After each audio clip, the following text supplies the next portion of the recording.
गाई श्री स्वामी समर्थ. माझ्या नवीन ब्लॉगमध्ये तुमच्या सगळ्यांचं स्वागत आहे.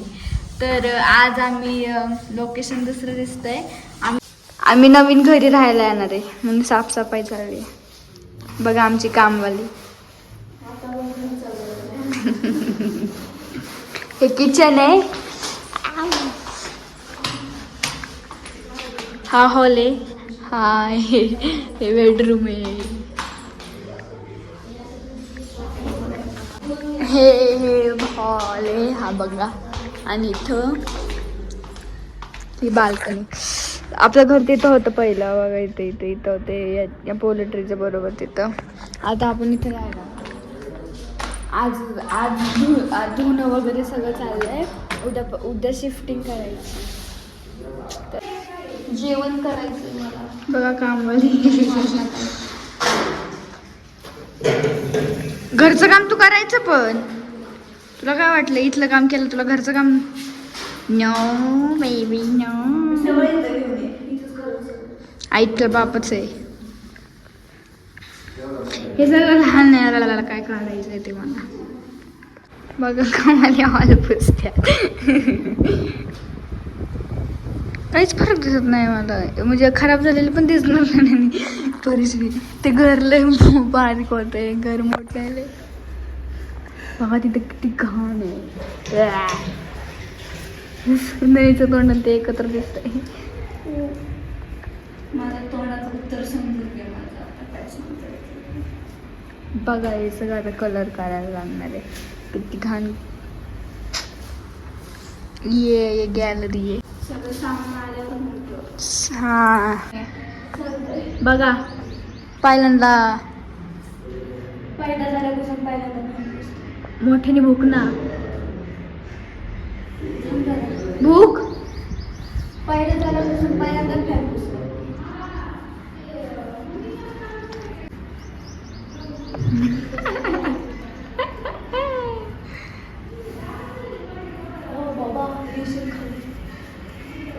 आई तर फॅन भेटले तर बघितलं का आम्हाला.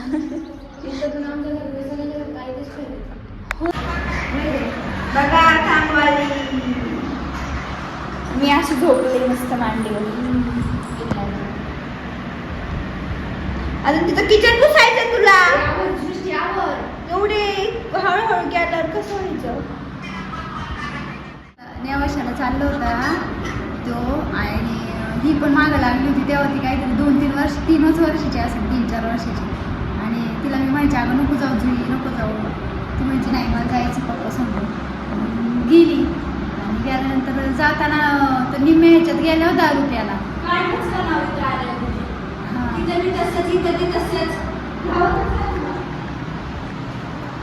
तू सांग. दारू पिऊन गेला. तिथल्या मग एका माणसाने हिला त्याला ओळखलं. मग त्यांनी तिथं दारूच्या दुकानापाशी पिऊन पाडला होता तो. मग दारूच्या दुकानापाशी पिऊन पडला. तिथल्या एका माणसाने ओळखलं. मग तिला घरी नेऊन सोडलं तिला. आणि नंतर 2-3 दिवस राहिले तिथे. ती जेवत पण नव्हती, काहीच नाही. आणि मग ज्या टायमाला यायच्या टायमाला पण त्याला तिथल्या सगळ्या लोकांनी स्ट्रिक्ट वॉर्निंग केली की बाबा पिऊ नको, घरी जाऊपर्यंत तरी पिऊ नको, तुम्हाला नाही पेणार नाही काय नाही. आणि मग तिथं निम्म्या ह्याच्यात नगरमध्ये पोहोचला. पेला दारू. बसमध्ये बसला होता. आणि नगरपासून शिक्रापूरपर्यंत आला. आणि शिक्रापूरमध्ये उतरून दिलं त्याला सूचसुद्धा नव्हती कुठं उतरलाय कुठं नाही. तिथे एका दुकानापाशी थांबला. तिथंच त्याला सुधारणा. तिथंच झोपला. त्या बॅगी डोक्याखाली उशाखाली घेतली आणि तिथंच झोपला. ही जुई 3-4 वर्षाची मोठ्याने रडत होती. आता काय करायचं कसं काय तिला काय समजाना. तिला कळत बी नव्हतं. फोन बी लावायचं कळत नव्हतं तेव्हा, काहीच नाही. आणि मग तिथल्या एका म्हणजे चांगले ते 2 जण नवरा बायको होते म्हणायचं. नशीब देवासारखे धावून आले 2 जण. मग त्यांनी त्याच्याकडून मोबाईल घेतला आणि मला फोन केला त्या पहिल्याच नंबरचा. कारण मी त्याला सारखी कॉल करायची. कुठं आला झोपली का ती, रडती का ती, तिला खायला घातलं का काय. तो म्हणायचा नाही आहे. आणि नंतर तो फोनच उचलला. मला लई टेन्शन यायला लागलं. मग नंतर तिथल्या एका माणसाने तो फोन उचलला आणि सांगितलं. म्हणलं काय तुम्ही टेन्शन घेऊ नका, तुम्ही या इथं, तोपर्यंत मी काय त्याला सोडत नाही, इथून जाऊन देत नाही. मग मी आमच्या तिथल्या जिथं तो कामाला होता ना तिथला एक त्याचा मालक होता कामाचा. त्या मालकाला म्हणलं तुम्ही जा आणि तिला घेऊन या. मग तो शिक्रापूरला, खेडवरून शिक्रापूरला आला आणि मग त्यांनी तिला गाडीवर, ते दोघांना गाडीवर टाकून मग घरी घेऊन आली. तेव्हा नशीब म्हणायचं नाही तर तेव्हा बी हरवली होती ही. काही खरं नव्हतं माझं बाबा. आणि एकदा शाळेत बी सोडायला लावलं त्याला आणि शाळेत सोडायला गेला. मग तिथं शाळेत कुणीच नव्हतं, शाळा भरलेलीच नव्हती, म्हणजे लवकरच गेला होता, अर्धा तास आधीच गेला.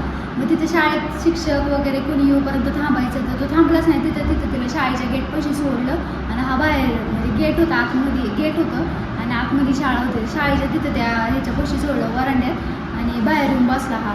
आणि तिथं तिच्या लागलं मागं कुत्रं. ती लागली मोठ्या मोठ्याने ओरडायला. दुसरीला होती तेव्हा मला वाटतं.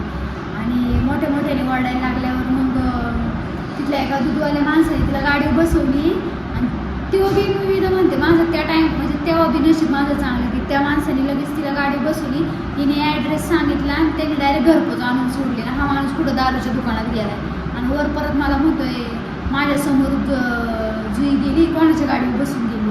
मग ह्याचं काम नव्हतं का की बाबा पोरगी कुठे गेली, काय गेली, तिच्या मागे यायचं, आवाज यायचा किंवा काय रिक्षाने यायचं, तर ते पण नाही. म्हणजे किती बेजबाबदार म्हणायचं एक बाप, त्याला पण काहीतरी असतं.